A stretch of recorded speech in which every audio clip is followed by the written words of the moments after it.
ಸರ್ಕಾರಿ ಶಾಲೆ ಉಳಿವಿಗೆ ಆಗ್ರಹಿಸಿ ಮಂಡ್ಯದ ವಿಶ್ವೇಶ್ವರಯ್ಯ ಪ್ರತಿಮೆ ಬಳಿ ಜಿಲ್ಲಾ ರೈತ ಸಂಘದಿಂದ ನಡೆಸುತ್ತಿರುವ ಹೋರಾಟ ನಿರಂತರವಾಗಿ ಮುಂದುವರೆದಿದೆ.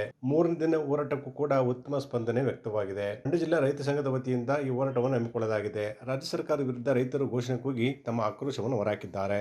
ರಾಜ್ಯದಲ್ಲಿ ಏಕರೂಪ ಸಮಾನ ಶಿಕ್ಷಣ ನೀತಿ ಜಾರಿಗೆ ತರಬೇಕು ಅಂತ ಅವರು ಒತ್ತಾಯಿಸಿದ್ದಾರೆ. ಗುಣಮಟ್ಟದ ಶಿಕ್ಷಣವನ್ನು ಜನಸಾಮಾನ್ಯರಿಗೆ ಕೊಟ್ಟಿಲ್ಲ. ಎಲ್ಲ ಖಾಸಗಿ ಶಿಕ್ಷಣ ಸಂಸ್ಥೆಗಳು ರಾಜಕಾರಣಿಗಳ ಕೈ ಹಿಡಿತದಲ್ಲಿದ್ದಾವೆ. ಸರ್ಕಾರಿ ಶಾಲೆಗಳಿಗೆ ಬೀಗ ಹಾಕುವ ಪರಿಸ್ಥಿತಿ ಎದುರಾಗಿದೆ ಅಂತ ವಿಷಾದವನ್ನು ವ್ಯಕ್ತಪಡಿಸಿದ್ದಾರೆ.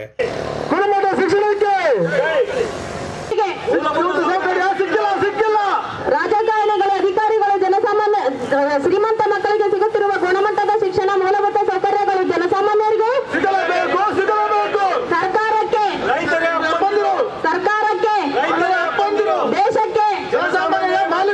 ದೇಶಕ್ಕೆ ನಮ್ಮ ತೆರಿಗೆ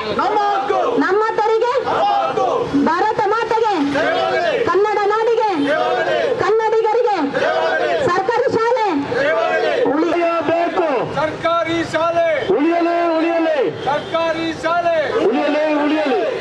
ಸರ್ಕಾರಿ ಶಾಲೆಗಳಲ್ಲಿ LKGಯಿಂದ 5ನೇ ತರಗತಿವರೆಗೆ CBSE ಶಿಕ್ಷಣ ನೀಡಬೇಕು. ಬಡ ಮಕ್ಕಳಿಗೆ ಗುಣಮಟ್ಟದ ಶಿಕ್ಷಣ ನೀಡಬೇಕು. ಸರ್ಕಾರಿ ಶಾಲೆಗಳು ಅಭಿವೃದ್ಧಿಪಡಿಸಿ ಬೀಗ ಹಾಕುವುದನ್ನು ತಪ್ಪಿಸಬೇಕು ಎಂದು ಒತ್ತಾಯಿಸಿದ್ದಾರೆ. ರಾಜ್ಯ ಸರ್ಕಾರ ತಕ್ಷಣವೇ ಅಧಿವೇಶನದಲ್ಲಿ ನಿರ್ಧಾರ ತೆಗೆದುಕೊಳ್ಳಬೇಕು. ಇಲ್ಲದಿದ್ದರೆ ರಾಜ್ಯಾದ್ಯಂತ ಜನವರಿ 26ರಂದು ಕಪ್ಪು ಬಾವುಟ ಪ್ರದರ್ಶಿಸಿ ಎಚ್ಚರಿಕೆ ನೀಡುವುದಾಗಿ ಅವರು ತಮ್ಮ ಮನದಾಳದ ಮಾತನ್ನು ತಿಳಿಸಿದ್ದಾರೆ. ಪೋಷಕರ ಜೊತೆ ಬೀದಿಗಿಳಿದು ಉಗ್ರ ಹೋರಾಟ ನಡೆಸುವುದಾಗಿಯೂ ರೈತ ಸಂಘದ ಸರ್ಕಾರಿ ಶಾಲೆಯಲ್ಲಿ ಗುಣಮಟ್ಟದ ಶಿಕ್ಷಣ ಕೊಡಬೇಕು, ಮೂಲಭೂತ ಸೌಕರ್ಯ ಕೊಡಬೇಕು. ಗುಣಮಟ್ಟದ ಶಿಕ್ಷಣ, ಮೂಲಭೂತ ಸೌಕರ್ಯ ಅಂದರೆ ಪ್ರತಿಯೊಂದು ಗ್ರಾಮದಲ್ಲಿ ಸರ್ಕಾರಿ ಶಾಲೆ ಇದೆ. ಪ್ರತಿಯೊಂದು ಗ್ರಾಮದಲ್ಲಿ LKGಯಿಂದ 5ನೇ ಕ್ಲಾಸ್ ಗಂಟ CBSE ಗುಣಮಟ್ಟದ ಶಿಕ್ಷಣ ಕೊಡಬೇಕು. 5ನೇ ಕ್ಲಾಸ್ ಆದಮೇಲೆ 6ನೇ ಕ್ಲಾಸಿಂದ 12ನೇ ಕ್ಲಾಸ್ ಗಂಟ ಪ್ರತಿಯೊಂದು ಗ್ರಾಮ ಪಂಚಾಯತಿಯಲ್ಲಿ ನವೋದಯ ಮಾದರಿ CBSE ಗುಣಮಟ್ಟದ ವಸತಿ ಶಾಲೆ ಕೊಡಬೇಕು. ಈ ರೀತಿ ಮಾಡೋದ್ರಿಂದ LKGಯಿಂದ 5ನೇ ಕ್ಲಾಸ್ ಗಂಟ ಆಯಾ ಗ್ರಾಮದಲ್ಲೇ ಮಕ್ಕಳು ಓದ್ಕೋತಾರೆ. 6ನೇ ಕ್ಲಾಸ್ ಆದಮೇಲೆ ಗ್ರಾಮ ಪಂಚಾಯತಿಗೆ ಹೋಗಿ ವಸತಿ ಶಾಲೆಯಲ್ಲಿ ಓದ್ಕೋತಾರೆ. ವಸತಿ ಶಾಲೆ ಏನಕ್ಕೆ ಬೇಕು ಅಂದರೆ ಊರಲ್ಲಿ ಪೇರೆಂಟ್ಸ್ ಎಲ್ಲ ಇಂಡಿಸಿಪ್ಲಿನ್ ಇರ್ತಾರೆ, ಹಳ್ಳಿಗಾಡು ಎಲ್ಲ ಇಂಡಿಸಿಪ್ಲಿನ್ ಇರ್ತಾರೆ. ಮಕ್ಕಳಿಗೆ ಇಲ್ಲಿ ವಸತಿ ಶಾಲೆ ಕೊಟ್ಟರೆ ಅವ್ರ ಭವಿಷ್ಯ ಉಜ್ವಲ ಆಗುತ್ತೆ ಅಂತ ನಮ್ಮ 2 ಬೇಡಿಕೆಗಳಿಗೂ ಕೊಟ್ಟಿದ್ದೀವಿ. ಅದೇನಾರ ನಮ್ಮ ಬೇಡಿಕೆಗೆ ಸರ್ಕಾರ ಸರಿಯಾಗಿ ಸ್ಪಂದನೆ ಮಾಡಲಿಲ್ಲ, ಈಡೇರಿಕೆ ಮಾಡಲಿಲ್ಲ ಅಂದರೆ ಡಿಸೆಂಬರ್ 31ನೇ ತಾರೀಕು ಅಥವಾ ಅಧಿವೇಶನದೊಳಗಡೆ ಅವರು ಡಿಸಿಷನ್ ತಗೊಳ್ಳಿಲ್ಲ ಅಂದರೆ ಜನವರಿ 26ನೇ ತಾರೀಕು ದೇಶಕ್ಕೆ ಸಂವಿಧಾನ ಬಂದು ಪ್ರಜಾಪ್ರಭುತ್ವ ಬಂದು 75 ವರ್ಷ ಆಗುತ್ತೆ. ಅಮೃತ ಮಹೋತ್ಸವ ಅಂತ ಆಚರಿಸ್ತಾ ಇದ್ದಾರೆ. ಅವತ್ತು ಬಲಗೈಲಿ ರಾಷ್ಟ್ರಧ್ವಜ ಇಟ್ಕೊಳ್ತೀವಿ, ಅದು ಸಂವಿಧಾನಕ್ಕೆ ಗೌರವ ಸೂಚಕವಾಗಿ. ಎಡಗೈಲಿ ಕಪ್ಪು ಧ್ವಜ. ಸರ್ಕಾರದ ವಿರುದ್ಧ ಧಿಕ್ಕಾರ ಕೂಗಕ್ಕೆ ರಾಜ್ಯದ 224 ತಾಲೂಕು ಕ್ಷೇತ್ರದಲ್ಲಿ ನಮ್ಮ STMC ಪದಾಧಿಕಾರಿಗಳಿದೆ, ಸಂಘಟನೆ ಇದೆ. ಮತ್ತು 31 ಜಿಲ್ಲೆ, 224 ತಾಲೂಕು, 31 ಜಿಲ್ಲಾಧ್ಯಕ್ಷರಾದ ಇಂಡಬಾಳ ಚಂದ್ರಶೇಖರ್ ಎಚ್ಚರಿಕೆ ನೀಡಿದ್ದಾರೆ. ಪ್ರತಿಭಟನೆ ನೇತೃತ್ವವನ್ನು ಸಂತೋಷ್ ಮತ್ತೆ ಕೂಡ ಶಿವಳ್ಳಿ ಚಂದ್ರಶೇಖರ್ ಸೇರಿದಂತೆ ಹಲವರು ವಹಿಸಿಕೊಂಡಿದ್ದಾರೆ. ಡಿಸೆಂಬರ್ 13, 14 ಇವತ್ತು 15ನೇ ತಾರೀಕುವರೆಗೂ ಮಂಡ್ಯ ಜಿಲ್ಲಾ ರೈತ ಸಂಘ ಮತ್ತು ಕರ್ನಾಟಕ ರಾಜ್ಯ STMC ಸದಸ್ಯರು ಎಲ್ಲ ಸೇರಿ ಉಪವಾಸ ಸತ್ಯಾಗ್ರಹ ಮಾಡ್ಕೊಂಡು ಸರ್ಕಾರಿ ಶಾಲೆಗಳು ಉಳಿಬೇಕು ಅಂತ ಹೋರಾಟ ಮಾಡ್ತಾಯಿದ್ದೀವಿ. ನಮ್ಮ 2 ಡಿಮ್ಯಾಂಡ್, ಒಂದೇ ನೀತಿ ಇರಬೇಕು ಶಿಕ್ಷಣದಲ್ಲಿ. ಖಾಸಗಿ ಶಾಲೆಯಲ್ಲಿ ಒಂದು ನೀತಿ, ಸರ್ಕಾರಿ ಶಾಲೆಯಲ್ಲಿ ಒಂದು ನೀತಿ, ಹಣ ಕೊಟ್ಟವ್ರಿಗೂ ಒಂದು ಶಿಕ್ಷಣ, ಆ ಥರ ಆಗಬಾರ್ದು. ಮಂತ್ರಿ ಮಗನಿಂದ ಹಿಡಿದು ಪ್ರಧಾನಮಂತ್ರಿ ಮಗನಿಂದ ಹಿಡಿದು ನಮ್ಮ ರಾಜ್ಯದಲ್ಲಿ ಮುಖ್ಯಮಂತ್ರಿ ಮಗನಿಂದ ಹಿಡಿದು ಕಬ್ಬು ಕಡಿಯೋರ್ಗಿಂತ ಕೂಲಿ ಕಾರ್ಮಿಕರ ಮಕ್ಕಳಿಗೂ ಒಂದೇ ರೀತಿ ಶಿಕ್ಷಣ ಸಿಗಬೇಕು. ನಿಮಗೆ ಗೊತ್ತಿರಬೇಕು, ಮೊನ್ನೆ ಎಕ್ಸಾಮ್ ಆಗಿದೆ ನವೋದಯದಲ್ಲಿ, 80 ಸೀಟ್ ಇರೋದು, 3,500 ಮಕ್ಕಳು ಬರೆದಿದ್ದಾರೆ ಎಕ್ಸಾಮು. ಮಿಕ್ತವ್ರಿಗೆಲ್ಗೆ ಹೋಗೋದು? LKGಯಿಂದನೇ CBSE ಸಿಸ್ಟಮಲ್ಲಿ ಸಿಲೆಬಸ್ಸಲ್ಲಿ ವ್ಯಾಸಂಗ ಕೊಡಬೇಕು. 6ನೇ ಕ್ಲಾಸಿಂದ 12ನೇ ತರಗತಿವರೆಗೂ ಒಂದೇ ರೂಪ, ಏಕರೂಪ ಶಿಕ್ಷಣ ನೀತಿ ನಮ್ಮ ರಾಜ್ಯದಲ್ಲಿ ಬರಬೇಕು. ಅದಕ್ಕೋಸ್ಕರ ನಾವು ಹೋರಾಟ ಮಾಡ್ತಾ ಇರೋದು. ನಮಗೇನು ಒಟ್ಟಿಗಿಲ್ದು ಉಪವಾಸ ಮಾಡ್ತಾಯಿಲ್ಲ. ನಾವು ನಮ್ಮ ಹೋರಾಟಕ್ಕೆ ಬೆಲೆ ಸಿಗಲಿ ಅಂತ ಮಾಡ್ತಾಯಿದ್ದೀವಿ.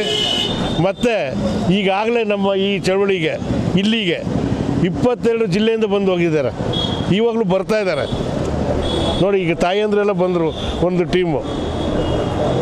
ಎಲ್ಲ ಬೆಂಬಲನೂ ಇದೆ ನಮಗೆ, ಎಲ್ಲ ಸಂಘಟನೆ ಬೆಂಬಲನೂ ಇದೆ.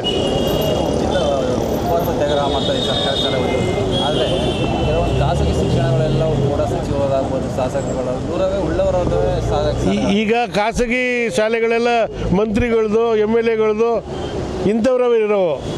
ಅವ್ರು ಏನಾದ್ರು ಮಾಡ್ಕೊಳ್ಳಿ, ನಮಗೆ ಸರ್ಕಾರದಿಂದ ಒಂದೇ ರೂಪ ಶಿಕ್ಷಣ ಬೇಕು ನಮಗೆ ಎಲ್ರಿಗೂ. ಧರ್ಮಸ್ಥಳದಲ್ಲಿ ತನಿಖೆಯಾಗದ ಅತ್ಯಾಚಾರ, ಕೊಲೆ, ಅಸಹಜ ಸಾವು ಮತ್ತು ನಾಪತ್ತೆ ಪ್ರಕರಣಗಳಲ್ಲಿ ನ್ಯಾಯ ಮತ್ತು ಧರ್ಮಕ್ಕಾಗಿ ಆಗ್ರಹಿಸಿ ಡಿಸೆಂಬರ್ ತಿಂಗಳಲ್ಲಿ ಬೆಳ್ತಂಗಡಿಯಲ್ಲಿ ನಡೆಯಲಿರುವ ಮಹಿಳಾ ನ್ಯಾಯ ಸಮಾವೇಶ ಮತ್ತು ಜಾಥಾಗೆ ಜಿಲ್ಲೆಯ ಮಹಿಳೆಯರು ನೈತಿಕ ಬೆಂಬಲ ನೀಡುತ್ತಿರುವುದಾಗಿ ಪ್ರಗತಿಪರ ಚಿಂತಕ BT ವಿಶ್ವನಾಥ್ ತಿಳಿಸಿದರು. ಸುದ್ದಿಗಾರರೊಂದಿಗೆ ಮಾತನಾಡಿದ ಅವರು, ನಾಡಿನಾದ್ಯಂತ ಮಹಿಳೆಯರು ಈ ಸಮಾವೇಶವನ್ನು ಬೆಂಬಲಿಸಿ ಭಾಗವಹಿಸಲಿದ್ದಾರೆ. ಆ ಮೂಲಕ ಅಲ್ಲಿನ ಮಹಿಳೆಯರ ಮೇಲಿನ ಅತ್ಯಾಚಾರ, ಕೊಲೆಗಳ ಪ್ರಕರಣದ ಸಮಗ್ರ ತನಿಖೆಗೆ ಒತ್ತಾಯಿಸಲಾಗುವುದು ಅಂತ ಹೇಳಿದರು. ಅಪರಾಧ ಪ್ರಕರಣಗಳ ಕಾರಣ ತಿಳಿಯಲು ಯಾವ ರಾಜಕೀಯ ಪಕ್ಷಗಳು ಕ್ರಮ ವಹಿಸುತ್ತಿಲ್ಲ. ಧರ್ಮದ ಹೆಸರಿನಲ್ಲಿ ವೋಟ್ ಬ್ಯಾಂಕ್ ಆಗಿ ರಾಜಕೀಯ ಪಕ್ಷಗಳು ಸುಮ್ಮನಿದ್ದಾವೆ ಅಂತ ಹೇಳಿದರು. ಅಂದು ಬೆಳಗ್ಗೆ 10 ಗಂಟೆಗೆ ಬೆಳ್ತಂಗಡಿಯ ಬಾರುಗುಡಿಯಿಂದ ತಾಲೂಕು ಕಚೇರಿಯವರೆಗೆ ಪ್ರತಿಭಟನಾ ಮೆರವಣಿಗೆ ನಡೆಯಲಿದೆ. ರಾಜ್ಯಾದ್ಯಂತ ಆಗಮಿಸುವ ಸಾವಿರಾರು ಸಂಖ್ಯೆಯ ಮಹಿಳೆಯರು ಪಾಲ್ಗೊಳ್ಳಲಿದ್ದಾರೆ. ಜಿಲ್ಲೆಯಿಂದಲೂ 50ಕ್ಕೂ ಹೆಚ್ಚು ಮಹಿಳೆಯರು ಪಾಲ್ಗೊಳ್ಳುವಂತ ತಿಳಿಸಿದರು. ಡಿಸೆಂಬರ್ 16ಕ್ಕೆ ಕರ್ನಾಟಕದ ಮಹಿಳೆಯರು ಬೆಳ್ತಂಗಡಿಗೆ ಜಾಥಾ ಹೊರಟಿದ್ದಾರೆ ನ್ಯಾಯ ಕೇಳೋದಕ್ಕೆ. ನಿಮಗೆಲ್ರಿಗೂ ಗೊತ್ತಿರೋವಂಥ ವಿಚಾರ ಇದು.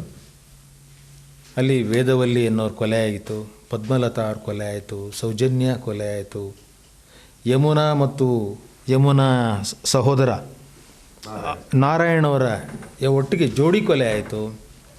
ನೂರಾರು ಕೊಲೆ ಅತ್ಯಾಚಾರಗಳು ಆಗಿದ್ದಾವೆ. ಅದನ್ನು ಯಾರು ಮಾಡಿದವರು ಯಾರು, ಆರೋಪಿ ಯಾರು ಹಾಗಾದರೆ ಅಂತ ಪ್ರಶ್ನೆ ಮಾಡಿ ಈ ಜಾಥಾ, ಮಹಿಳಾ ಜಾಥಾ ಹೊರಟಿದೆ.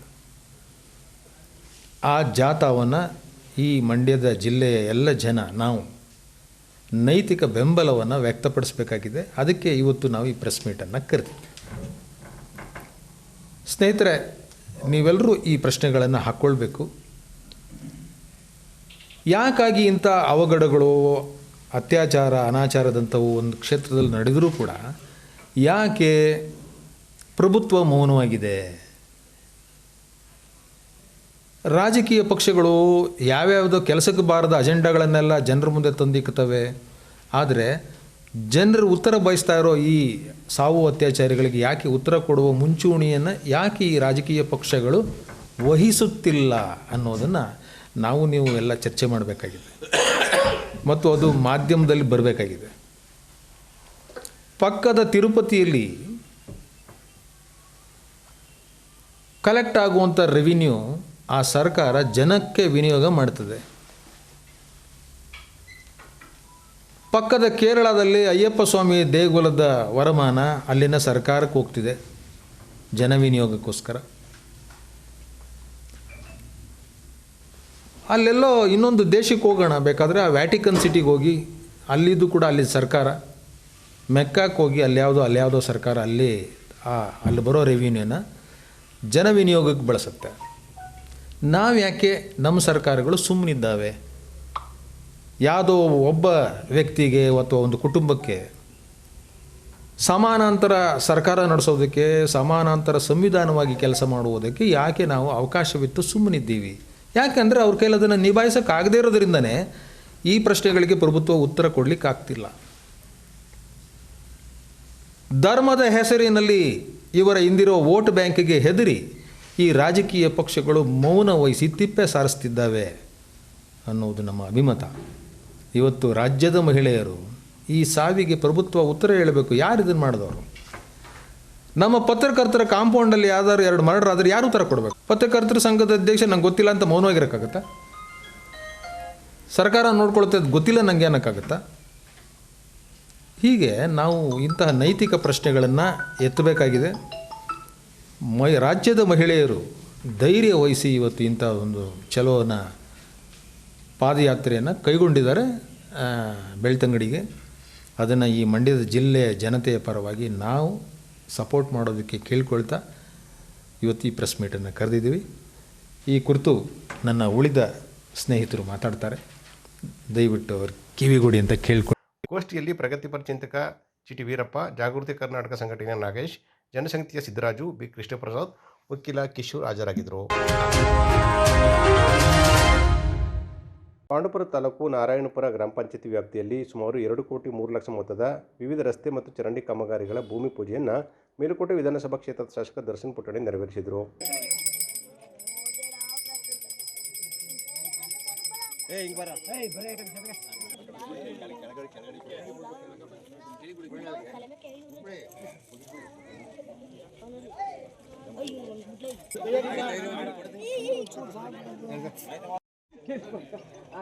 ತರುವಾಯ ಸುದ್ದಿಗಾರರೊಂದಿಗೆ ಮಾತನಾಡಿದ ಶಾಸಕರು, ಮುಖ್ಯಮಂತ್ರಿಗಳ ವಿಶೇಷ ಅನುದಾನದಡಿಯಲ್ಲಿ KRIDL ನಿರ್ಮಾಣ ಸಂಸ್ಥೆ ಮೂಲಕ ಗ್ರಾಮ ಪಂಚಾಯತಿ ವ್ಯಾಪ್ತಿಯ ವಿವಿಧ ಗ್ರಾಮಗಳಲ್ಲಿ ರಸ್ತೆ ಮತ್ತು ಚರಂಡಿ ಕಾಮಗಾರಿಗಳ ಅಭಿವೃದ್ಧಿಪಡಿಸುವ ಕೆಲಸಕ್ಕೆ ಮುಂದಾಗಿದ್ದು, ಕಳೆದ ಬಾರಿ ವೈರಮುಡಿ ಉತ್ಸವದಲ್ಲಿ ಸರ್ಕಾರದಿಂದ ಬಂದಂತೆ ಹಣದಲ್ಲಿ ಖರ್ಚು ವೆಚ್ಚ ಉಳಿದಂಥ ಹಣದಲ್ಲಿ ಮೇಲುಕೋಟೆ ಅಕ್ಕಪಕ್ಕ ಈ ಅಭಿವೃದ್ಧಿ ಕಾರ್ಯಕ್ರಮಗಳನ್ನು ಹಮ್ಮಿಕೊಂಡಿರುವುದಾಗಿ ಅವರು ಹೇಳಿದರು. ಈ ಕಾಮಗಾರಿಗಳ ಮೂಲಕ ಗ್ರಾಮೀಣ ಪ್ರದೇಶಗಳಲ್ಲಿ ಮೂಲಸೌಕರ್ಯ ಸುಧಾರಣೆಗೊಳ್ಳಲಿದ್ದು ಸಾರ್ವಜನಿಕರ ಸಂಚಾರಕ್ಕೆ ಅನುಕೂಲವಾಗಲಿದೆ ಅಂತ ಹೇಳಿದರು. ನಮಸ್ಕಾರ. ಇವತ್ತಿಲ್ಲಿ ನಾರಾಯಣಪುರ ಪಂಚಾಯಿತಿ ವ್ಯಾಪ್ತಿಯಲ್ಲಿ 2 ಕೋಟಿ 30 ಲಕ್ಷದಲ್ಲಿ 3 ಲಕ್ಷ ಅಷ್ಟು ವೆಚ್ಚದಲ್ಲಿ ಈ ಗ್ರಾಮಗಳ ಒಳಗಡೆ ಏನು ರಸ್ತೆಗಳಿದ್ವು, ಚರಂಡಿಗಳು, ಇದನ್ನು ಅಭಿವೃದ್ಧಿ ಮಾಡೋಕ್ಕೋಸ್ಕರ ಇವತ್ತು ಕಾಮಗಾರಿಯನ್ನು ಚಾಲನೆ ಕೊಡೋಕ್ಕೋಸ್ಕರ ಇಲ್ಲಿ ಬಂದಿದ್ವಿ. ಇದು KRDL ಮೂಲಕ ಮಾಡ್ತಿರೋಂಥದ್ದು. ಏನು ಹೋದ್ಸತಿ ವೈರಮುಡಿಯಲ್ಲಿ ನಮಗೆ ಸರ್ಕಾರದಿಂದ ದುಡ್ಡು ಕೊಟ್ಟಿದ್ರು, ಅದರಿಂದ ವೈರಮುಡಿ ಖರ್ಚಾಗಿ ಮಿಕ್ಕಿದ್ದನ್ನು ನಾವು ಸುತ್ತಮುತ್ತ ಗ್ರಾಮಗಳಿಗೆ ಎಲ್ಲರಿಗೂ ಏನು ಕೆಲಸ ಕಾಮಗಾರಿಗಳೇನಿದ್ವು ಅದನ್ನು ಆ ದುಡ್ಡನ್ನು ಯೂಸ್ ಮಾಡ್ಕೊಂಡು ಇಲ್ಲಿ ಹೆಂಗಿದ್ರು ವೈರಮುಡಿ ಅಂದರೆ ಈ ಅಕ್ಕಪಕ್ಕ ಗ್ರಾಮಗಳೆಲ್ಲನೂ ಅಭಿವೃದ್ಧಿ ಮಾಡಲೇಬೇಕಾಯ್ತು. ಯಾಕಂದರೆ ಇಲ್ಲಿ ಭಕ್ತಾದಿಗಳು ಇಲ್ಲಿಗೂ ಬರ್ತಾರೆ, ನಾರಾಯಣಪುರ ಪಂಚಾಯಿತಿಯಲ್ಲೂ ಇರೋಂಥದ್ದು. ಅದಕ್ಕೆ ಈ ಭಾಗದ ಹಳ್ಳಿಗಳನ್ನು ಸೇರಿಸಿ ಅಭಿವೃದ್ಧಿ ಮಾಡೋಕ್ಕೆ ಈಗ ರಸ್ತೆಗಳ ಮತ್ತು ಚರಂಡಿ ಅಭಿವೃದ್ಧಿನ ಕಾಮಗಾರಿಗೆ ಚಾಲನೆ ಕೊಟ್ಟಿದೆ. ಸಮಾರಂಭದಲ್ಲಿ ಮುಖಂಡರಾದ ನಾಗೇಗೌಡ, ನಾಗರಾಜು, ದೇವರಾಜು, ಗೋಪಾಲ್, ಮಂಜು, ಕಾಳಯ್ಯ ಸೇರಿದಂತೆ ಅನೇಕ ಮುಖಂಡರು ಮತ್ತು ಕಾರ್ಯಕರ್ತರು ಹಾಜರಿದ್ದರು. ವಿಶ್ವಮಾನವ ಧರ್ಮ ಜಾಗೃತಿ ವೇದಿಕೆ ವತಿಯಿಂದ ಡಿಸೆಂಬರ್ ತಿಂಗಳಿನಲ್ಲಿ ವಿಶ್ವಮಾನವ ಧರ್ಮದ ಮೊದಲ ಮಹಾ ಅಧಿವೇಶನವನ್ನು ಮೈಸೂರಿನ ಟಿ. ನರಸೀಪುರ ತಾಲೂಕಿನ ಯಾಚೇನಹಳ್ಳಿಯ ಶ್ರೀ ರಾಮಕೃಷ್ಣ ಸೇವಾ ಕೇಂದ್ರ ಟ್ರಸ್ಟ್ನ ಶಾಲಾವರಣದಲ್ಲಿ ಹಮ್ಮಿಕೊಂಡಿರುವುದಾಗಿ ಟ್ರಸ್ಟ್ನ ವ್ಯವಸ್ಥಾಪಕ ಟ್ರಸ್ಟಿ ನಾದನಂದನಾಥ ಸ್ವಾಮೀಜಿ ತಿಳಿಸಿದರು. ಸುದ್ದಿಗಾರರೊಂದಿಗೆ ಮಾತನಾಡಿದ ಅವರು, ಬೆಂಗಳೂರಿನ ವೇದಿಕೆ ವತಿಯಿಂದ ಕುವೆಂಪು ಅವರ ಜನ್ಮದಿನದ ಪ್ರಯುಕ್ತ ವಿಶ್ವಮಾನವ ಧರ್ಮದ ಮೊದಲ ಮಹಾ ಅಧಿವೇಶನವನ್ನು ನಡೆಸಲಾಗುತ್ತಿದೆ. ಕರ್ನಾಟಕ ಸಾಹಿತ್ಯ ಅಕಾಡೆಮಿ ಅಧ್ಯಕ್ಷ ಮುಕುಂದರಾಜ್ ಸೇರಿದಂತೆ ಇತರ ವಿಚಾರವಂತರ ನೇತೃತ್ವದಲ್ಲಿ ಕುವೆಂಪು ತಾತ್ವಿಕ ಆಶಯಗಳ ಮೂಲಕ ಜಾಗೃತಿ ಮೂಡಿಸಲಾಗುವುದು ಎಂದು ಹೇಳಿದರು. ರಾಜ್ಯದ ಎಲ್ಲ ಸಮುದಾಯ ಪ್ರಗತಿಪರ ಸಂಘಟನೆಗಳು, ವಿಚಾರವಂತರು, ಕುವೆಂಪು ಅನುಯಾಯಿಗಳು, ನಾಗರಿಕರನ್ನು ಒಳಗೊಂಡ ಸ್ವಾಗತ ಸಮಿತಿ ರಚಿಸಿ ಮಹಾ ಅಧಿವೇಶನಕ್ಕೆ ಸಿದ್ಧತೆ ನಡೆಯುತ್ತಿದೆ. ನಾಡಿನ ಎಲ್ಲ ಜನರು ಅಧಿವೇಶನದಲ್ಲಿ ಭಾಗವಹಿಸಬೇಕು ಅಂತ ಮನವಿ ಮಾಡಿದರು. ಈ ನಿಟ್ಟಿನಲ್ಲಿ ಆನ್ಲೈನ್ ನೋಂದಣಿ ಪ್ರಕ್ರಿಯೆಯು ಆರಂಭಗೊಂಡಿದೆ ಎಂದು ತಿಳಿಸಿದರು. ಬುದ್ಧ, ಬಸವ, ಅಂಬೇಡ್ಕರ್ ಆಶಯಗಳನ್ನು ಒಳಗೊಂಡ ಕುವೆಂಪು ಅವರ ಪಂಚತತ್ವಗಳೇ ವಿಶ್ವಮಾನವ ಧರ್ಮವಾಗಿದೆ. ಕಳೆದ ಸೆಪ್ಟೆಂಬರ್ ತಿಂಗಳಲ್ಲಿ ನಡೆದ ಸಾಮಾಜಿಕ ಸಮೀಕ್ಷೆಯಲ್ಲಿ ಖ್ಯಾತ ಸಂಗೀತ ನಿರ್ದೇಶಕ ಹಂಸಲೇಖ ಸೇರಿದಂತೆ 500ಕ್ಕೂ ಹೆಚ್ಚು ಜನ ಧರ್ಮ ಕಾಲಂನಲ್ಲಿ ವಿಶ್ವಮಾನವ ಧರ್ಮ ಅಂತ ನಮೂದಿಸಿದ್ದಾರೆ ಅಂತ ಹೇಳಿದರು. ಈಗಾಗಲೇ ನಾಡಿನ ಎಲ್ಲೆಡೆ ಈ ಒಂದು ವಿಷಯದಲ್ಲಿ ವಿಶ್ವಮಾನವ ಧರ್ಮದ ಮೊದಲ ಅಧಿವೇಶನದ ಬಗ್ಗೆ ಚರ್ಚೆಗಳು ನಡೀತಾ ಇದೆ. ಕಳೆದ ವಾರ ಬೆಂಗಳೂರಿನಲ್ಲೂ ಸಹ ಒಂದು ಗೋಷ್ಠಿ ಆಯಿತು. ಆ ಗೋಷ್ಠಿಯಲ್ಲೂ ಅನೇಕ ಜನರು ಮಾತನಾಡಿದರು. ಅನೇಕ ಪತ್ರಿಕಾ ಮಿತ್ರರು ಸಹ ಭಾಗವಹಿಸಿದರು. ಇದರ ಉದ್ದೇಶ ಏನಂದರೆ, ಕುವೆಂಪು ಸಾಹಿತ್ಯದಿಂದ ಪ್ರಭಾವಿತರಾದವರು ಅಥವಾ ಇವತ್ತಿನ ಜಗತ್ತಿನ ಸಂಘರ್ಷಮಯ ವಾತಾವರಣದಿಂದ ಬೇರೊಂದು ದಿಕ್ಕಿನಲ್ಲಿ ಮನುಷ್ಯ ಸಮಾಜವನ್ನು ಕೊಂಡೊಯ್ಯಬೇಕು, ಕರೆದು ಹೋಗಬೇಕು ಎಂಬ ಮನಸ್ಸುಳ್ಳ ಜನರು ಮೊನ್ನೆ ಆರ್ಥಿಕ ಮತ್ತು ಸಾಮಾಜಿಕ ಶೈಕ್ಷಣಿಕ ಏನು ಸರ್ವೆ ನಡೀತೋ ಆ ಸರ್ವೆಯಲ್ಲಿ ಸುಮಾರು 1,000ಕ್ಕೂ ಮಿಗಿಲಾದ ಜನರು ತಮ್ಮ ಧರ್ಮ ಕಾಲಂನಲ್ಲಿ ವಿಶ್ವಮಾನವ ಧರ್ಮ ಎಂಬುದಾಗಿ ಬರೆಸಿದ್ದಾರೆ. ಅವರೆಲ್ಲರೂ ಯಾವುದೋ ಒಂದು ಬಿಡುಗಡೆಯಿಂದ ಹೊರಬಂದು ತಮ್ಮ ಗಣತಿಯಲ್ಲಿ ವೈಯಕ್ತಿಕವಾಗಿ ಅವರವರ ಮನೆಗೆ ಬಂದಂಥ ಗಣತಿದಾರರ ಜೊತೆ ವಿಶ್ವಮಾನವ ಧರ್ಮ ಎಂದು ಘೋಷಿಸಿಕೊಂಡಿರುವುದು ಬಹಳ ಸಂತೋಷದಾಯಕವಾದಂಥ ವಿಷಯ. ಅಂಥ ಮನಸ್ಸುಗಳು ಎಲ್ಲೆಲ್ಲೋ ಒಂದೊಂದು ಕಡೆ ಇದೆ. ಅಂಥ ಮನಸ್ಸುಗಳ ಒಂದು ಕೂಟ ಬೆಂಗಳೂರಿನಲ್ಲಿ ಈಗಾಗಲೇ ಕೆಲಸ ಮಾಡ್ತಾ ಇದೆ. ಅವರು ಇಲ್ಲ, ನಾವೆಲ್ಲ ಒಂದು ಕಡೆ ಸೇರಬೇಕು ಎಂಬುದು ಅವರ ಮಾನಸಿಕ ಆಕಾಂಕ್ಷೆ. ಒಬ್ಬರು ದಾವಣಗೆರೆ ಕೊಟ್ಟರು, ಒಬ್ಬರು ಬೆಂಗಳೂರು ಕೊಟ್ಟರು, ಒಂದು ತಂಡ ಯಾಚನಹಳ್ಳಿಗೆ ಬಂದು ಪರಿಶೀಲನೆ ಮಾಡ್ತು. ಇಲ್ಲ ನಾವು ಇಲ್ಲೇ ಮಾಡೋದು ಸೂಕ್ತ ಅಂಥೇಳಿ ನಿರ್ಣಯಕ್ಕೆ ಬಂದರು. ಅವರ ನಿರ್ಣಯದಂತೆ ಈಗ 29ನೇ ತಾರೀಕು ಯಾಚೇನಹಳ್ಳಿಯಲ್ಲಿ ಮೊದಲ ವಿಶ್ವಮಾನವ ಧರ್ಮ ಎಂದು ಘೋಷಿಸಿಕೊಂಡ ಮನಸ್ಸುಗಳ ಒಂದು ಸಮಾವೇಶ ನಡೀತಾ ಇದೆ. ಆ ಸಮಾವೇಶದ ಉದ್ದೇಶ ಏನು, ಸಂಘರ್ಷಮಯವಾದಂಥ ವಾತಾವರಣ. ಪತ್ರಿಕೆಯವರು ನೀವು ದಿನನಿತ್ಯ ಸುದ್ದಿ ಕೊಡ್ತಾ ಇರ್ತೀರಿ, ಜಗತ್ತಿನ ಯಾವುದೇ ಮೂಲೆಯಲ್ಲಿಯೂ ನೆಮ್ಮದಿಯ ವಾತಾವರಣ ಇಲ್ಲದಿರುವ ಕಾಲಘಟ್ಟದಲ್ಲಿ ನಾವಿದ್ದೇವೆ. ಆ ನೆಮ್ಮದಿಯನ್ನು ಮತ್ತೆ ಮೈಗೂಡಿಸಿಕೊಳ್ಳಬೇಕಾದರೆ ಕೆಲವು ಮನಸ್ಸುಗಳ ನಡುವೆ ಇರುವ ಗೋಡೆಗಳನ್ನು ಹೊಡೆದು ಒಂದು ವೈಶಾಲ್ಯದ ದೃಷ್ಟಿಕೋನದಿಂದ ಸಮಾಜವನ್ನು ಕಟ್ಟಬೇಕಾಗಿದೆ. ಸಮಾಜವನ್ನು ಮುಂದಿನ ಪೀಳಿಗೆಗೆ ಬಿಟ್ಟು ಕೊಡಬೇಕಾಗಿದೆ. ಯಾಕೆ ಈ ವಿಷಯ ಅನ್ನೋದನ್ನು ನಾನು ನೋಡಿದರೆ, ಕೆಲವು ಮಿತ್ರರ ಜೊತೆ ನಾನು ಮಾತನಾಡಿದೆ. ಅವರು ಅನೇಕ ಮಾನಸಿಕ ನೋವುಗಳನ್ನು ಹೇಳ್ಕೊಂಡ್ರು. ಅವರ ಪರಿಸರದಲ್ಲಿ ಆಗ್ತಕ್ಕಂಥದ್ದು, ಅವರ ಸಮುದಾಯದಲ್ಲಿ ಆಗ್ತಕ್ಕಂಥದ್ದು, ವಧುವರರು ಎಲ್ಲೋ ವಿವಾಹ ಕಾರ್ಯಕ್ಕೆ ಹೋದಂಥ ಸನ್ನಿವೇಶದಲ್ಲಿ ಅವರಿಗೆ ಅವಕಾಶ ಇಲ್ಲದೆ ಓದದ್ದು, ವಂಚನೆಗೆ ಒಳಗಾದದ್ದು, ಹೀಗೆ ಅನೇಕ ಕಾರಣಗಳಿಂದ ಅವರು ವಿಶ್ವಮಾನವ ಧರ್ಮವನ್ನು ಈಗಾಗಲೇ ಘೋಷಿಸಿಕೊಂಡಿದ್ದಾರೆ. ಮನೆಯಲ್ಲಿ ಒಬ್ಬರು ಘೋಷಿಸಿಕೊಂಡಿರುವುದು ಸಂತೋಷದಾಯಕ. ಅಂದರೆ ಮನೆಯ ಕುಟುಂಬದ ಎಲ್ಲ ಜನರು ಘೋಷಿಸಿಕೊಂಡಿರುವಂಥ ಕುಟುಂಬಗಳು ನಮ್ಮ ನಡುವೆ ಇವೆ. ಇವರೆಲ್ಲರನ್ನು 29ನೇ ತಾರೀಕು ಯಾಚೇನಹಳ್ಳಿ ಅವರೆಲ್ಲೋ ಬರ್ತಾ ಇದ್ದಾರೆ, ತಾವುಗಳು ಸಹ. ಕಾರಣ ಏನು ಅಂದರೆ ಮಂಡ್ಯ ಮತ್ತು ಕುವೆಂಪು.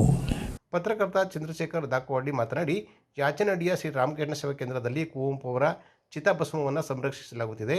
ಸರ್ಕಾರದ ವತಿಯಿಂದ 1.5 ಕೋಟಿ ರು ಅನುದಾನದಿಂದ ಸ್ಮಾರಕ ನಿರ್ಮಾಣವಾಗುತ್ತಿದೆ. ಕುವೆಂಪು ಅವರು ಮೈಸೂರಿಗೆ ಹತ್ತಿರದ ಸಂಪರ್ಕ ಹೊಂದಿದ್ದರು. ಮಂಡ್ಯ ಜಿಲ್ಲೆಯ ಜನ ಕುವೆಂಪು ಅವರನ್ನು ಹೆಚ್ಚು ಹಚ್ಚಿಕೊಂಡಿದ್ದರು. ಆದ ಕಾರಣ ಹೆಚ್ಚಿನ ಕುವೆಂಪು ಅಭಿಮಾನಿಗಳು ಮಹಾ ಅಧಿವೇಶನದಲ್ಲಿ ಭಾಗವಹಿಸುವಂತೆ ಕೋರಿಕೊಂಡರು. ಗೋಷ್ಠಿಯಲ್ಲಿ ವಿಚಾರವಾದಿ K Mayigowda, MV Krishna, H Malligere Annayya, ಪರಿವರ್ಧನಾ ಸಂಸ್ಥೆಯ ನಾಗರಾಜು, ಥಾಮಸ್ ಬೆಂಜಮಿನ್, ಮುಸ್ಲಿಂ ಒಕ್ಕೂಟದ ಕಾರ್ಯದರ್ಶಿ ಮಹಮ್ಮದ್ ತಾಹಿರ್ ಹಾಜರಿದ್ದರು. ಮಂಡ್ಯ ನಗರದಲ್ಲಿ ಸೂಪರ್ ಸ್ಪೆಷಾಲಿಟಿ ಆಸ್ಪತ್ರೆ ನಿರ್ಮಾಣಕ್ಕೆ ಕೇಂದ್ರ ಸಚಿವ ಎಚ್ ಡಿ ಕುಮಾರಸ್ವಾಮಿ ಹಾಗೂ ಶಾಸಕ ರವಿಕುಮಾರ್ ಗೌಡ ಗಡಿಗ ಅವರು ರಾಜಕೀಯ ಇಚ್ಛಾಶಕ್ತಿ ಪ್ರದರ್ಶಿಸಬೇಕು ಅಂತ ಕರ್ನಾಟಕ ಸೇವಕರು ಸಂಘಟನೆಯ ಮೈಸೂರು ವಿಭಾಗೀಯ ಅಧ್ಯಕ್ಷರಾದ MB ನಾಗನಗೌಡ ಮನವಿ ಮಾಡಿದರು. ಸುದ್ದಿಗಾರರೊಂದಿಗೆ ಮಾತನಾಡಿದ ಅವರು, ಈ ವಿಷಯವಾಗಿ ಕೇಂದ್ರ ಸಚಿವರು ಹಾಗೂ ಕ್ಷೇತ್ರದ ಶಾಸಕರು ಸಕಾರಾತ್ಮಕ ನಡೆಯಿಟ್ಟಿರುವುದು ಸ್ವಾಗತಾರ್ಹ. ಇದರಲ್ಲಿ ರಾಜಕೀಯ ಬೇಡ ಬೇಚಿಕೊಳ್ಳುವ ಕೆಲಸ ಮಾಡದೆ ಇಚ್ಛಾಶಕ್ತಿ ಪ್ರದರ್ಶಿಸಿ ನಗರದಲ್ಲಿ ಸೂಪರ್ ಸ್ಪೆಷಾಲಿಟಿ ಆಸ್ಪತ್ರೆ ಮತ್ತು ಟ್ರಾಮಾ ಕೇರ್ ನಿರ್ಮಾಣಕ್ಕೆ ಸೂಕ್ತ ಕ್ರಮ ವಹಿಸಬೇಕು ಅಂತ ಹೇಳಿದರು. ಶಾಸಕ ರವಿಕುಮಾರ್ ಗೌಡ ಅವರು DHO ಕಚೇರಿ ಸ್ಥಳದಲ್ಲಿ ಬಹುಮಹಡಿ ಕಟ್ಟಡ ನಿರ್ಮಿಸಿ ಆಸ್ಪತ್ರೆ ಮತ್ತು ಟ್ರಾಮಾ ಕೇರ್ ನಿರ್ಮಾಣಕ್ಕೆ ಸಲಹೆ ನೀಡಿದ್ದಾರೆ. ಇದಕ್ಕೆ ವಿಶಾಲವಾದ ಜಮೀನಿನ ಅಗತ್ಯವಿದೆ. 1 ಎಕರೆ ಸ್ಥಳದಲ್ಲಿ ನಿರ್ಮಾಣ ಮಾಡಿದರೆ ಕಿಷ್ಕಿಂಧೆಯಂಥ ಸ್ಥಳ ನಿರ್ಮಾಣವಾಗಲಿದೆ ಎಂದು ಆತಂಕ ವ್ಯಕ್ತಪಡಿಸಿದರು. ಮಿಮ್ಸ್ ಆಸ್ಪತ್ರೆ ಮತ್ತು ಕಾಲೇಜಿಗೆ ಸೇರಿದ ಒತ್ತುವರಿ ತೆರವುಗೊಳಿಸಲು ಅಗತ್ಯ ನ್ಯಾಯಾಂಗ ಪ್ರಕ್ರಿಯೆ ನಡೆಸಬೇಕು. ಇದಕ್ಕೆ ಅಡ್ವೊಕೇಟ್ ಜನರಲ್ ಓರ್ವರನ್ನು ಮುನ್ನೆಲೆಗೆ ತಂದು ನ್ಯಾಯಾಲಯದಲ್ಲಿ ಎದುರಾಗಿರುವ ಸಮಸ್ಯೆಯನ್ನು ಬಗೆಹರಿಸಬೇಕು. ಅಂತೆಯೇ ಒತ್ತುವರಿಯಾದ ಸ್ಥಳದಲ್ಲಿರುವ ತಮಿಳು ಕಾಲೋನಿ, ರೋಟರಿ ಶಾಲೆ, ಮಾಂಡವಿ ಕಾಲೇಜು ಮತ್ತು STJM ನರ್ಸಿಂಗ್ ಕಾಲೇಜು ಸೇರಿದಂತೆ ಬಲಿಷ್ಠರ ಒತ್ತುವರಿಯನ್ನು ತೆರವುಗೊಳಿಸಿ ಸುಸಜ್ಜಿತ ಆಸ್ಪತ್ರೆ ನಿರ್ಮಾಣಕ್ಕೆ ಮುಂದಾಗಬೇಕು ಅಂತ ಹೇಳಿದರು. ಈಗಾಗಲೇ 2 ವರ್ಷ ವಿಳಂಬ ಆಗಿದೆ. ಆ 2 ವರ್ಷ ವಿಳಂಬ ಆಗಿದ್ದ ಪರಿಣಾಮ ಏನಾಗಿದೆ ಅಂತ ಹೇಳಿದ್ರೆ, ಒಂದು ಮೆಡಿಕಲ್ ಕಾಲೇಜ್ ಕ್ಯಾಂಪಸಲ್ಲಿ ಇರಬೇಕಾದ ಶೈಕ್ಷಣಿಕ ವಾತಾವರಣ ಇಲ್ಲ ಅಲ್ಲಿ. ಇವತ್ತು ವಿದ್ಯಾರ್ಥಿಗಳು, ಮೆಡಿಕಲ್ ಕಾಲೇಜ್ ವಿದ್ಯಾರ್ಥಿಗಳು ಕಾಲೇಜ್ ಬಿಟ್ಟರೆ ಕ್ವಾರ್ಟರ್ಸು ಮಧ್ಯೆ ಅವ್ರಿಗೊಂದು ಯಾವುದೇ ಥರದ ಸ್ಪೇಸೇ ಇಲ್ದಂಗೆ ಆಗಿದೆ. ಇನ್ನು ರೋಗಿಗಳಿಗೂ ಏನಾಗಿದೆ ಅಂದರೆ, ಹಾಸ್ಪಿಟ್ಲಿಗೆ ಬಂದರೆ ನಿಂತುಕೊಳ್ಳೋಕ್ಕೂ ಜಾಗ ಇಲ್ಲದ ರೀತಿಯಲ್ಲಿ ಇಕ್ಕಟ್ಟಾಗಿ ಇವತ್ತು ಈ ಹಾಸ್ಪಿಟ್ಲು ನಡೀತಾ ಇದೆ. ಇನ್ನೊಂದು ಭಾಳ ಮುಖ್ಯವಾದ ವಿಷಯ ಅಂತ ಹೇಳಿದ್ರೆ, ನ್ಯಾಷನಲ್ ಮೆಡಿಕಲ್ ಕೌನ್ಸಿಲ್ ಅವರು ಅಗತ್ಯವಾದಂಥ ಭೂಮಿ ಮತ್ತು ಇನ್ಫ್ರಾಸ್ಟ್ರಕ್ಚರ್ ಇಲ್ಲ ಅಂಥೇಳಿ ಮಂಡ್ಯ ಮೆಡಿಕಲ್ ಕಾಲೇಜ್ಗೆ ಹೆಚ್ಚುವರಿಯಾಗಿ ಬರಬೇಕಿದ್ದಂಥ 50 ಮೆಡಿಕಲ್ ಸೀಟ್ಗಳನ್ನು ಅನುಮತಿ ಕೊಡೋದಕ್ಕೆ ನಿರಾಕರಿಸಿದ್ದಾರೆ. ಇದಕ್ಕೆ ನಾವು ಯಾರನ್ನು ಹೊಣೆ ಮಾಡಬೇಕು? ಇವತ್ತು ಪ್ರತಿ ವರ್ಷ 100 ಜನ ವಿದ್ಯಾರ್ಥಿಗಳು ಮಂಡ್ಯ ಮೆಡಿಕಲ್ ಕಾಲೇಜ್ಗೆ MBBS ಕಲಿಯೋದಕ್ಕೆ ಅಡ್ಮಿಷನ್ ಆಗ್ತಾರೆ.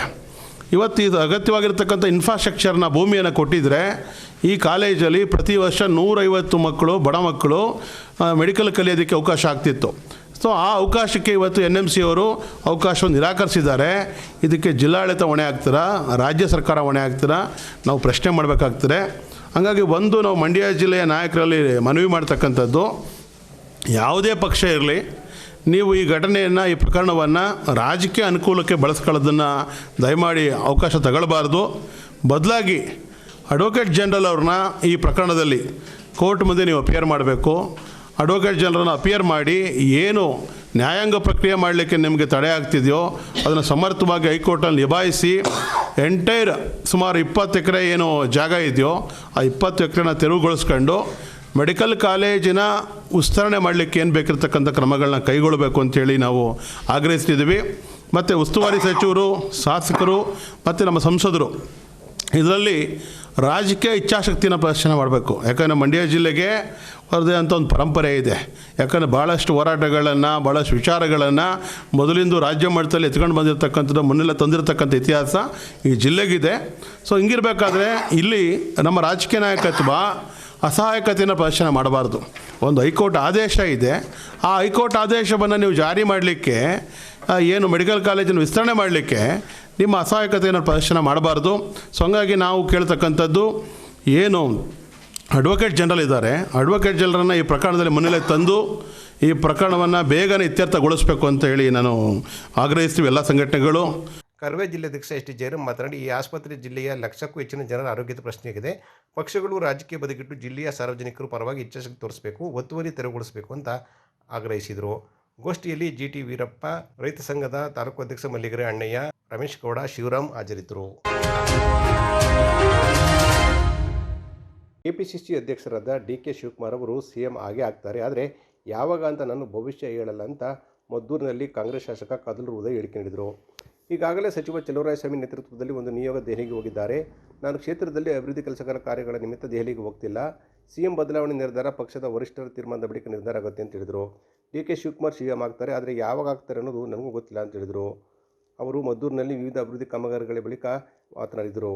ಪಕ್ಷದಿಂದ ಎಲ್ಲರೂ, ಎಲ್ಲ ಶಾಸಕರು, ಪಕ್ಷದ ಪದಾಧಿಕಾರಿಗಳು ಎಲ್ಲರೂ ಕೂಡ ಹೋಗ್ತಾ ಇದ್ದಾರೆ. ನಾನು ಇವೆಲ್ಲ ಕಾರ್ಯಕ್ರಮನ ನಿಗದಿ ಮಾಡಿದ್ದೀವಿ. ನಾಳೆ ಒಂದು ನಮ್ಮ ಸಾಧುಗಳಲ್ಲಿ ಪಂಚಾಯತಿ ಕಟ್ಟಡ ಉದ್ಘಾಟನೆಗೆ ನಾವು ಟೈಮ್ ನಿಗದಿ ಮಾಡಿದ್ವಿ. ಇವ್ಯಾವು ಕೂಡ ವ್ಯತ್ಯಾಸ ಆಗಬಾರ್ದು ಅಂತ ನನ್ನ ಪ್ರವಾಸವನ್ನು ಕಟ್ ಮಾಡಿದ್ದೀನಿ. ನಾನು ಹೋಗ್ತಾ ಇರಲಿಲ್ಲ. ಸಿಎಂ ಬದಲಾವಣೆ ಯಾವಾಗ? ಸಿಎಂ ವರಿಷ್ಠರು ನಿರ್ಧಾರ ಮಾಡಿದಾಗ ಆಗ್ತದೆ. ಅದ್ರ ಬಗ್ಗೆ ಏನು ಸದ್ಯಕ್ಕೆ ಏನು ಚರ್ಚೆ ಇಲ್ಲ. ಮುಖ್ಯಮಂತ್ರಿ ಆಯ್ತಾರಲ್ಲ, ಆಗ್ತಾರೆ, ಹಾಗೆ ಆಗ್ತಾರೆ, ಅದ್ರಲ್ಲಿ ಏನು ಅನುಮಾನ ಏನಿಲ್ಲ. ಯತೀಂದ್ರ ಸಿದ್ದರಾಮಯ್ಯ ಯಾವಾಗ ಅಂತ ನನ್ನ ಭವಿಷ್ಯ ಹೇಳೋಕ್ಕಾಗಲ್ಲ. ಆಗ್ತಾರೆ, ಎನಿ ಟೈಮ್ ಆಗ್ಬೋದು. ಜೊತೆಗೆ ಬಿಎಂಐಸಿ ಉಪಚರ್ಚೆ ಮಾಡಲಿಕ್ಕೆ ಅದು ಕೂಡ ಚರ್ಚೆ ನಡೀತಾ ಇದೆ. ನಾವು ಅದಕ್ಕೆ ಅವ್ರಿಗೊಂದು ಸ್ಥಳಾವಕಾಶನ ಮಾಡಬೇಕಾಗ್ತದೆ. ಬಹುಶಃ ಅದೇ ಅಧಿವೇಶನದ ನಂತರ ಅದ್ರ ಬಗ್ಗೆ ಚಾಲನೆಯನ್ನು ಕೊಡ್ತೀವಿ. ಮಕ್ಕಳಿಗೆ ಬಾಲ್ಯದಿಂದಲೇ ಲೆಕ್ಕಾಚಾರ, ಲೋಕಜ್ಞಾನ ಮತ್ತು ವ್ಯವಹಾರ ಜಾಣ್ಮೆಯನ್ನು ಕಲಿಸಲು ಮಕ್ಕಳ ಸಂತೆಯು ವರದಾನವಾಗಿದ್ದು, ಇದು ಅತ್ಯಂತ ಉಪಯೋಗವಾಗಿದೆ ಅಂತ ರೈತ ನಾಯಕ ಶಿವು ಹೇಳಿದರು. ಕೇರ್ಪೇಟೆ ತಾಲೂಕಿನ ಕ್ರೇಂಬ್ರಿಡ್ಜ್ ಪಬ್ಲಿಕ್ ಸ್ಕೂಲ್ ವತಿಯಿಂದ ಆಯೋಜಿಸಿದ ಆಹಾರ ಮೇಳ ಮತ್ತು ಮಕ್ಕಳ ಸಂತೆ ಕಾರ್ಯಕ್ರಮವನ್ನು ಉದ್ಘಾಟಿಸಿ ಮಾತನಾಡಿದವರು, ಮಕ್ಕಳ ವ್ಯಕ್ತಿತ್ವವನ್ನು ಸಮಗ್ರವಾಗಿ ವಿಕಸನಗೊಳಿಸಲು ಪಾಠ ಪ್ರವಚನಗಳು, ಕ್ರೀಡೆ ಮತ್ತು ಸಾಂಸ್ಕೃತಿಕ ಚಟುವಟಿಕೆಗಳ ಜೊತೆಗೆ ಮಕ್ಕಳ ಸಂತೆ ಕಾರ್ಯಕ್ರಮವು ಮಕ್ಕಳಲ್ಲಿನ ಸೃಜನಶೀಲತೆಯನ್ನು ಹೆಚ್ಚಿಸಿ ವ್ಯವಹಾರ ಜ್ಞಾನವನ್ನು ಕಲಿಸುತ್ತದೆ ಅಂತ ಹೇಳಿದರು. ಕೇಂಬ್ರಿಡ್ಜ್ ಪಬ್ಲಿಕ್ ಸ್ಕೂಲ್ ವತಿಯಿಂದ ಮಕ್ಕಳ ಸಂತೆ ಆಯೋಜಿಸಿದ್ವಿ. ಮಕ್ಕಳೆಲ್ಲ ತುಂಬ ಖುಷಿಯಿಂದ ಪಾಲ್ಗೊಂಡವ್ರೆ. ಮತ್ತು ಪೇರೆಂಟ್ಸ್ಗಳು ಹಂಗೆ ಸಹಕಾರ ನೀಡವ್ರೆ. ಮುಂದೆ ಇದೇ ಸಹಕಾರ ಇರಬೇಕು. ನೆಕ್ಸ್ಟ್ ಇಯರ್ಗೆ ರೈತರ ಮಕ್ಳುಗಳಿಗೆ ಅಂತಲೇ ನಾವು ಸ್ಕೂಲ್ನ ಇದು ಮಾಡ್ತಾ ಇರೋದು. ಹಂಗಾಗಿ ಕಡಿಮೆ ಫೀಸಲ್ಲಿ ಮಕ್ಳುಗಳನ್ನ ಇಲ್ಲಿ ತಂದು ಅಡ್ಮಿಷನ್ ಮಾಡ್ಬೋದು. ಒಳ್ಳೆ ಎಜುಕೇಷನ್ ಕೊಡ್ತೀವಿ ಮತ್ತು ಒಳ್ಳೆ ಟೀಚರ್ಗಳವ್ರೆ, ಕ್ವಾಲಿಫೈಡ್ ಟೀಚರ್ಗಳವ್ರೆ ನಮ್ಮ ಹತ್ರ. ಹಂಗಾಗಿ ತುಂಬ ಚೆನ್ನಾಗಿ ನಡೀತಾ ಐತೆ. ಅದಕ್ಕೆ ಎಲ್ರಿಗೂ ಧನ್ಯವಾದ ಹೇಳ್ತೀನಿ. ಅಕ್ಕ ಬನ್ನಿ, ಅಣ್ಣ ಬನ್ನಿ, ಅಂಕಲ್ ಆಂಟಿ ಎಲ್ಲ ಬನ್ನಿ. ಈಗ ತಾನೇ ತೋಟದಿಂದ ತಂದಿರುವ ತಾಜಾ ತರಕಾರಿ ಇವೆ. ನಮ್ಮ ಹತ್ರ ಕಡಿಮೆ ಬೆಲೆಯಲ್ಲಿ ಒಳ್ಳೆ ಪದಾರ್ಥ ಕೊಡ್ತಾ ಇದ್ದೀವಿ, ಬನ್ನಿ ತಗೊಳ್ಳಿ ಅಂತ ಗ್ರಾಹಕರನ್ನ ತಮ್ಮ ಕಡೆಗೆ ವಿದ್ಯಾರ್ಥಿಗಳು ಸೆಳೆದುಕೊಂಡು ಮತ್ತು ವ್ಯಾಪಾರ ಮಾಡುತ್ತಿದ್ದ ದೃಶ್ಯ ಕಣ್ಮನ ಸೆಳೆಯುತ್ತಿತ್ತು.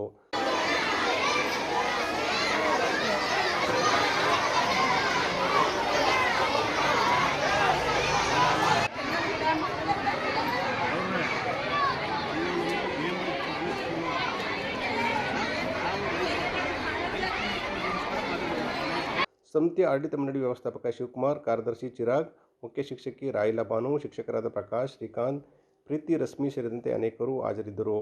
ನೂರಾರು ಸಂಖ್ಯೆಯಲ್ಲಿ ಕಾರ್ಯಕ್ರಮದಲ್ಲಿ ಮಕ್ಕಳ ಪೋಷಕರು, ಸಾರ್ವಜನಿಕರು ಪಾಲ್ಗೊಂಡಿದ್ದರು. ಇದೇ ಸಂದರ್ಭದಲ್ಲಿ ಹಿರಿಯ ರೈತ ಮುಖಂಡರಾದ ಬೆಕ್ಕಲಿನ ನಂಜರಾಜು ಅವರನ್ನು ಕ್ರೇಮ್ಬ್ರಿಡ್ಜ್ ಪಬ್ಲಿಕ್ ಶಾಲೆ ವ್ಯವಸ್ಥಾಪಕರಾದ PV ಶಿವಕುಮಾರ್, ಪತ್ರಕರ್ತ ಸೈಯದ್ ಕಲಿ, ರೈತ ಮುಖಂಡ ಹಾಗೂ ರೈತ ಸಂಘದ ಕಾರ್ಯಕರ್ತರು ಹಾಗೂ ಇನ್ನಿತರರು ಹಾಜರಿದ್ದರು. ಕಸ್ತೂರಿ ಸಿರಿಗನ್ನಡ ವೇದಿಕೆ ರಾಜ್ಯ ಘಟಕ ಮಂಡ್ಯ ಶಾಖೆ ಕಾಯಕಯೋಗಿ ಫೌಂಡೇಶನ್ ಇವರ ವತಿಯಿಂದ ಮಂಡ್ಯ ಬೆಂಗಳೂರು ರಸ್ತೆಯಲ್ಲಿರುವ ಶ್ರೀ ಶಿವಕುಮಾರ ಸ್ವಾಮೀಜಿಗಳ ಉದ್ಯಾನವನದಲ್ಲಿ ಡಾಕ್ಟರ್ ಶ್ರೀ ಶಿವಕುಮಾರ ಸ್ವಾಮೀಜಿಗಳ ಕುರಿತು ಕವಿ ಕಾವ್ಯ ಸಮ್ಮೇಳನ ಯಶಸ್ವಿಯಾಗಿ ನಡೆಯಿತು. ಕಾರ್ಯಕ್ರಮವನ್ನು ಕಾಯಕಯೋಗಿ ಫೌಂಡೇಶನ್ ಅಧ್ಯಕ್ಷ ಹಾಗೂ ಹಿರಿಯ ಪತ್ರಕರ್ತರಾದ ಎನ್ ಶಿವಕುಮಾರ್ ಉದ್ಘಾಟಿಸಿದರು. ಕಸ್ತೂರಿ ಸಿರಿಗನ್ನಡ ವೇದಿಕೆಯ ರಾಜ್ಯಾಧ್ಯಕ್ಷರಾದ ಬೋತರ ಮಹಾದೇವು ಹಾಗೂ ಹಿರಿಯ ಸಾಹಿತಿಗಳಾದಂತಹ ಕೊತ್ತತ್ತಿ ರಾಜರವರ ಅಧ್ಯಕ್ಷತೆಯಲ್ಲಿ ಕಾರ್ಯಕ್ರಮ ಯಶಸ್ವಿಯಾಗಿ ನಡೆಯಿತು. ಸಮಾರಂಭದಲ್ಲಿ ನಿವೃತ್ತ ಶಿಕ್ಷಕ ಹಾಗೂ ಸಾಹಿತಿಗಳಾದ KP ವೀರಪ್ಪ, ಸಮಾಜ ಸೇವಕರಾದ HE ರಮೇಶ್, ಕಸ್ತೂರಿ ಸಿರಿಗನ್ನಡ ವೇದಿಕೆಯ ಜಿಲ್ಲಾಧ್ಯಕ್ಷರಾದ K ಮಂಜುಳಾ ರಮೇಶ್, ಮಂಡ್ಯ ತಾಲೂಕು ಅಧ್ಯಕ್ಷರಾದ ಚಿಕ್ಕತಮ್ಮಯ್ಯ ಸೇರಿದಂತೆ ಇನ್ನಿತರರಿದ್ದರು.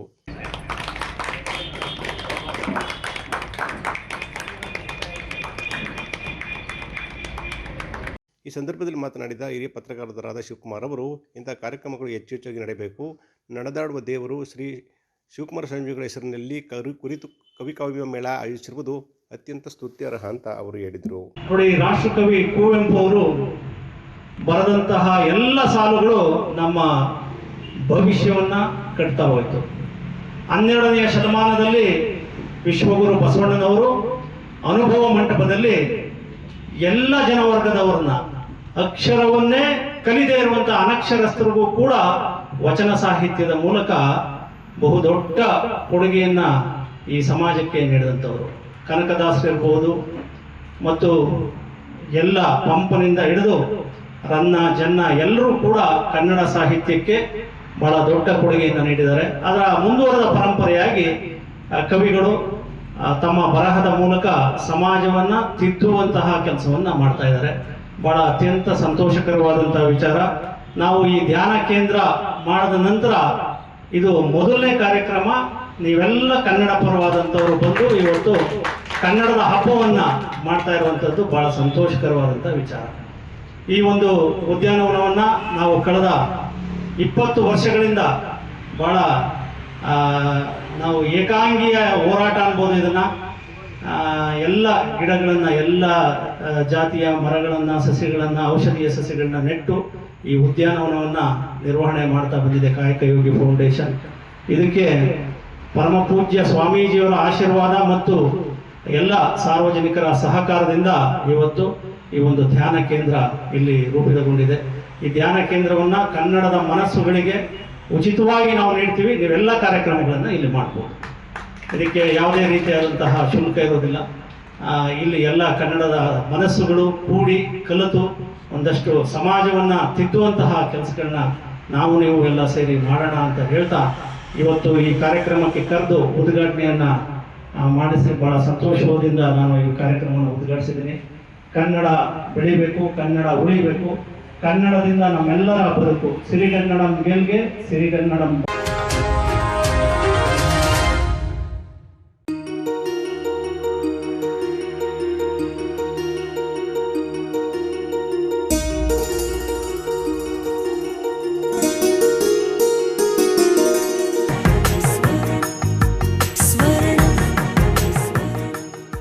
ಸ್ವರ್ಣ, ಇದು ಬಾಂಧವ್ಯಗಳ ಬೆಸುಗೆ,